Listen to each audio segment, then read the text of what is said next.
"Come on, Emma, stop dragging your feet," I called out, my voice echoing through the dense forest as I trudged up the narrow dirt path. The autumn leaves crunched underfoot, and the late afternoon sun cast long shadows that danced across the ground. I glanced back to see my younger sister, Emma, lagging behind, her face set in a scowl. "Why do we have to go to Grandma's every summer, Alex?" she whined. "There's no cell service there." "Because Mom and Dad said so. I think the lack of cell was the whole point," I replied with a sigh.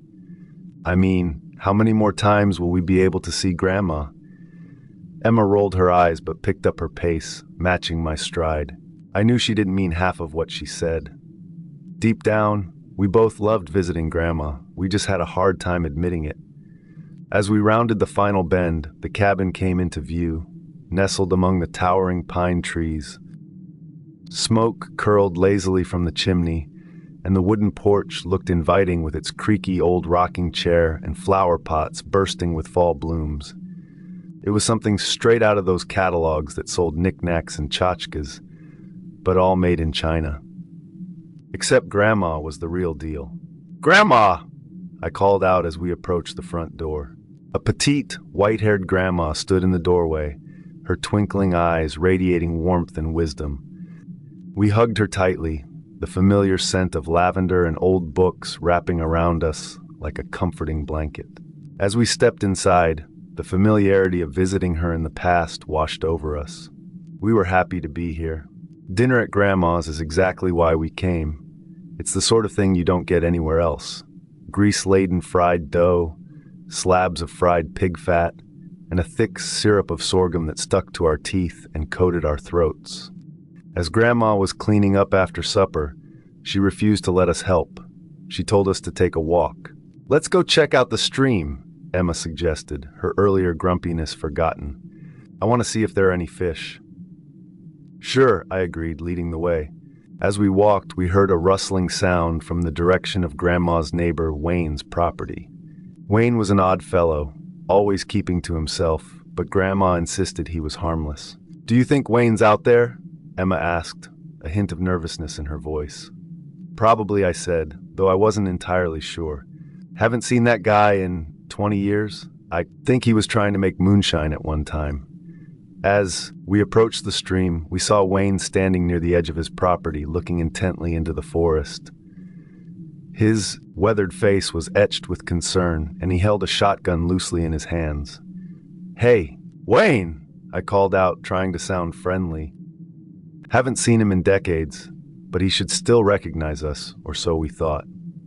He turned sharply, his eyes widening in surprise. "You kids shouldn't be out here," he said, his voice rough. "It's getting dark.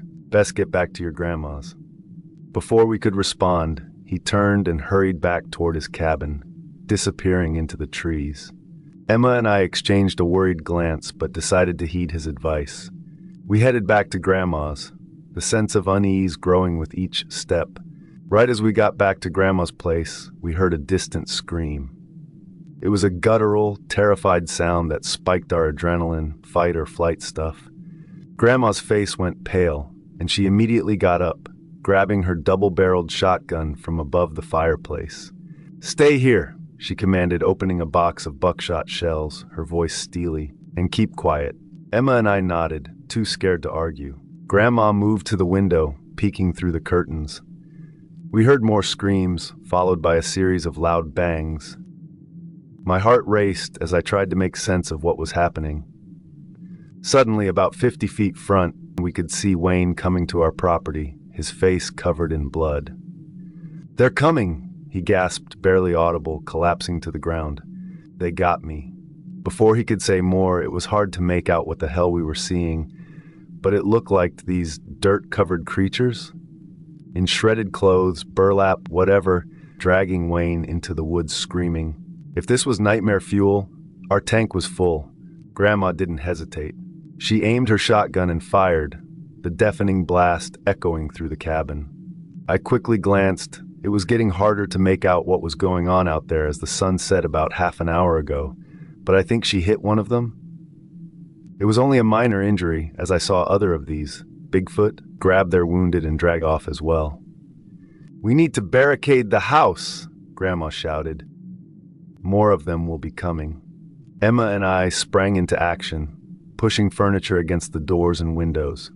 Grandma reloaded her shotgun, her hands steady despite the chaos around us. I could hear more growls and footsteps approaching, and I knew we didn't have much time. The next few minutes were a blur of activity and terror. We worked frantically, securing the cabin as best we could. Just as we finished barricading the last window, we heard a loud crash from the back of the house. It was a series of strange screams and what sounded like a strained dialect of English. Were these Bigfoot monsters trying to threaten us? Grandma positioned herself near the back door, her shotgun at the ready. "Alex, Emma, stay behind me," she ordered. "What about the cellar in the basement?" I frantically asked Grandma. "We can hide there?" Grandma shot me a stern look. "If you go down there, there's no escape, you understand?" I never heard her like this before. But then again, we were in a fight for our lives. If they get in, we'll fight them off together. I nodded, gripping a heavy fireplace poker. Emma clutched a kitchen knife. We were scared but ready. Something slammed against the door, and I could see the wood starting to splinter. Grandma fired through the door, the blast momentarily stopping the assault. But it wasn't enough. The creatures were relentless, and the door wouldn't hold for much longer. Suddenly we smelled smoke. "Something's burning," Emma cried, her voice filled with panic. I ran to the back of the house and saw flames licking at the walls. These things had set the cabin on fire, using the attack as a distraction. "Grandma, the house is burning," I shouted. Grandma's face tightened with resolve. "You can't stay here," she said. "You need to get out now. I'll cover you. Go through the window." "No, Grandma, we can't leave you," Emma protested, tears streaming down her face. "I can't run. I can barely walk." Grandma snapped. "I'll hold them off. You two need to get to safety." I tried pleading, but Grandma gave me a look of pure rage. I never saw such anger coming from her. I smashed a window and helped Emma climb out. Grandma fired another shot, keeping them occupied. "Run," Grandma yelled, her voice carrying over the chaos. "Run and don't look back." We took off into the forest, our hearts pounding. The flames roared behind us, and the night sky was cut with the sounds of these strange, shrill screamings. Grandma's shotgun blasts echoed through the night, a desperate attempt to give us a fighting chance. As we ran, I heard Emma stumble and fall. "Emma, get up!" I shouted, rushing to her side. But it was too late. They caught us. I stood protectively over Emma, swinging the fireplace poker with all my strength. But it was a joke to them. They grabbed us, dragging us toward the road. I struggled, trying to break free, but their grip was vice-like. As we reached the road, we all suddenly stopped, their eyes fixed on something in the distance. I turned and saw a group of people emerging from the forest. They were disheveled, dirty, and looked like they hadn't seen the sun in months. As they got closer, I realized they weren't creatures at all.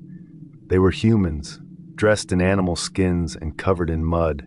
What the hell happened to these people? One of them stepped forward, a frail man with a wild beard and piercing eyes. "We're not here to hurt you," he said. Every word was difficult for him to pronounce. We were prisoners in Wayne's basement. He kept us locked up for years. We had to escape. The chemicals he exposed to us, most of our throats were burned up. My mind raced as I tried to process what he was saying. "But why did you attack us?" The man's face hardened. "Your grandma, she has our children locked in her cold room cellar. We have to get them out." As the man spoke, I felt a wave of nausea wash over me. I thought about Grandma's cold room cellar, the one place she always kept locked. I never wondered why it was off limits. "Where's Grandma?" Emma asked. This was a lot for her to process. "She's gone," the man replied softly. "The fire, it consumed the cabin, but we managed to save our children. They're safe now." Tears filled my eyes as I realized the full extent of what had happened. Grandma was gone, the cabin was destroyed, and everything I thought I knew had been turned upside down. "We're not monsters," the man continued. "We're survivors."